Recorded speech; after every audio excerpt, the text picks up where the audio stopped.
All right. So drilling down into the program headers, this is what an individual program header looks like. And we pretty much care about everything in there. So beginning at the very start, there's the P type. So the most important thing, the most important type of program header that we care about has type PT load. And this is where segments, okay, so let me back up 1 second. Program headers are going to define what we're going to call a segment. And so they're going to have a start, they're going to have some end. It's going to be some chunk of the file itself. But only in the case where a program header defines a PT load segment is this something which is going to actually get mapped into memory. So only PT load segments are things actually going where we're saying start, end, OS loader, put that into memory, and we're going to, execute from there later.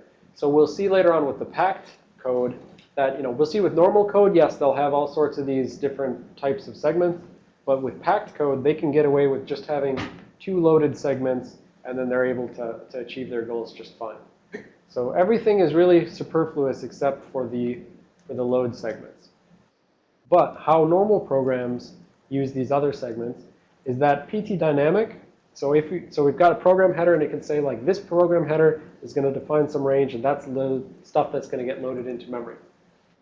Alternatively, a program header can say, I'm defining a PT dynamic segment, and this is going to hold dynamic linking information. And what's the more correct term for this? Yeah, dynamic linker, that's the right name, I believe. Dynamic linker. And so what we'll see, the original intent of this in the P specification, oh, no, never mind. Okay. I was skipping ahead in my mind to interpret. Okay. Yeah, PT dynamic holds dynamic linking information. You can think of this as it's going to hold some information related to the equivalent of the import address table type area. Right? PT interp is the thing I was trying to jump forward to. This segment is going to have just a literal string in it. And this literal string is going to be the quote-unquote interpreter for this particular ELF file. So interpreter could mean like the kind of thing you're used to thinking of. It could be a Perl, it could be a Python interpreter, stuff like that. But in the context of normal binary executables, the interpreter is actually the dynamic linker. So what happens is the OS loader will read this string, it'll load up the dynamic linker, and it'll actually put the dynamic linker into memory first. And then it'll load up your program according to those load segments. And then it'll say, OK, let's go ahead and run through here. And oh, now helpfully I have the dynamic linker in my memory. So the dynamic linker can go fill in the equivalent of the import address table. All of those function pointers that you need pointing at external libraries. So when you've got an interp section, it's basically just going to be a string to some binary on disk somewhere in the file system. And it's going to be something that the OS is going to say, I need to run the interpreter before I run this binary or before I run this anything. But in the context of binaries, the interpreter is the dynamic linker. All right, and then the last one we actually care about is the P header thing. And this really doesn't matter, but we're just putting it here because you'll see it commonly. And so P header is saying this is a segment that has my program headers in it. So that array that we showed right here, you could have a segment that says this chunk of the file is the segment for the program header information. But since we already have all that information in the ELF headers, it's kind of superfluous. All right, so that's just the type.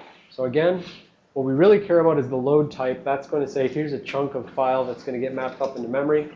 Dynamic has dynamic linking information, so it's going to cover some region that has to do with imports and stuff like that. And PT interp is the interpreter, which in the context of binaries is the dynamic linker that gets loaded before your normal program. And we're just going to skip these other ones. All right. P offset, still we're in program headers. Still we're talking about a particular segment of the file on disk. P offset is saying where you want this segment to start. So this is just saying segment starts at P offset. So this could be offset 0, saying start at 0 and go to something.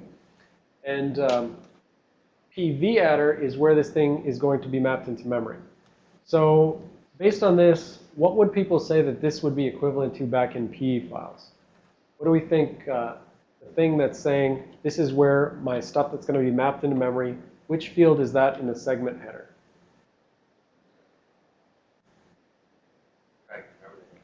Yep. Anybody? Yeah, you're on the right track. Pointer, something, something. Pointer to raw data, right? In the section headers, we had pointer to raw data that says my raw data in this section is going to start right here, and I'm going to map it into memory. And so what would the PV address, v-adder, be, right? In the segment headers, what would that have been in P files? It says where we're going to map it into memory. No, not raw data, because that's about files. So now we're talking about memory. You can look, I don't care, but look fast. All right, so we've got the exact same analog going on. We've got some pointer to file data, and we got something that's going to go into memory. Ivan, do you remember? It's not the RVAs. It is the RVA. What was the exact name of that particular field in the section headers? It was the virtual address, I believe. So section headers, virtual address, right? That would say where we want to map it. It was the virtual address was not an absolute virtual address. It was a relative virtual address, but the field name was just virtual address. All right, so P file size. All right, we've got where the file data starts, and we've got how big it is. So what do we think that field would be? Any ideas? The section headers and P files. What says how big the section is? Raw size. Close. I mean, you're right, but it's not the exact word. Size of raw data. I heard it over there. Size of raw data was the section header field that says, here's how big this section is that I want to map into memory. Same thing's going on here in program headers. You start out and you say, where does it start? P offset, pointer to raw data. And how big is it? P file size, size of raw data. Right? It gets mapped into memory at P v-adder, virtual address. How big is it in memory? P mem size. That was misc.virtual size, right? Or just virtual size. Now, there is no notion of file padding in ELF. So we said before that the virtual size versus file size, one could be bigger under certain circumstances. In this case, you can never have a file size which is bigger than the file size that is bigger than the virtual size, because you're never padding out your file data to the file alignment size. So basically, the memory size should always be equal to or greater than the virtual size. Sorry, equal to or greater than the file size. And why would we think that it would be greater in memory than it was on disk? Same reason as P files. Any ideas? Why do we have more memory than we have file data on disk? Because the variables are not initialized. We've got a BSS kind of situation going on. You've got some global variables. They don't have values. You don't need to set them on disk because you just put them up, make space in memory, and they get set as the code runs. So this is, you can see this is very analogous to the sections thus far, especially when we have a load segment. Now, we can have these sizes like files. We can have, P offset and P size. But this thing will not necessarily even be mapped into memory. It's just saying, here's some segment. It has the string for the interpreter. It's only when we've got load segments that we're going to go from P size to from P offset to P size, file size, and map that stuff up into memory. All right, and last couple things, I hope. Last two fields of the program headers are the P flags.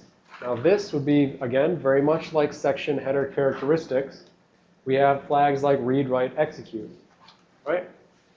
So read, write, execute, and they work the same way as they're bit masked to the same way that you'd have permissions if you're familiar with chmod on a Linux system. You set chmod 777, you're setting the bit for 4 plus the bit for 2 plus the bit for 1, 7, that's read, write, execute. So it works the same way as your typical file system permissions, read, write, execute. All right, so P flags sets memory permissions. And P align, this is segment alignment. And this has to do with virtual memory. What boundaries should it be aligned on? And so what would this be equivalent to back, not in the section headers, but back in the optional header? What did we have for alignment back in the optional header that has to do with where sections are supposed to be mapped? Section alignment. Yep. Optional header.section alignment says, I want you to map it at hex 1000. You'll see basically the same thing here. It'll most often be hex 1000. So same thing I said, it's because behind the scenes, the OS deals in chunks of memory and sizes of hex 1000 on Intel. Oh, this is just showing the difference between a dynamic link thing and a non-dynamic link thing. You'll just have this extra dynamic segment, for instance. This will show you where the dynamic linking information is going to be within memory, essentially. So it'll say we may have a load segment that says, right here, we've got the second load segment. This has the same sort of information as this hello world we were just looking at. And it has the 600 E18. And so it goes from 600 E18 to 61020, like we said last time. But then the dynamic information is right here at 600 E40. So if you wanted to know where within that load segment the dynamic linking information was, even if you had no section information, and that's the key thing here, we said section information is optional, segment information isn't. If you need to find the dynamic linking information, you can use this segment header or this program header in order to know that it's going to be at virtual memory 60E40. And so the dynamic linker is going to want to know where the dynamic linking information is, right? We've got this string telling us the dynamic linker is going to be processing this binary. So we'll get into that a little bit further. So that was dynamic link. And when it's got no dynamic link, when it's a statically linked file, so I just did GCC and I added on the static, then we have no dynamic program header, right? So it's saying, all right, first of all, there's no interp section, right? There's nothing telling us where there's a string to an interpreter, and there's nothing telling us where the dynamic link information is going to go. We do have a TLS here for no apparent reason. I'm guessing that's coming in from the other code that we just added in, right? We statically linked in a bunch of other code, and some of that other code must be using TLS storage for some reason.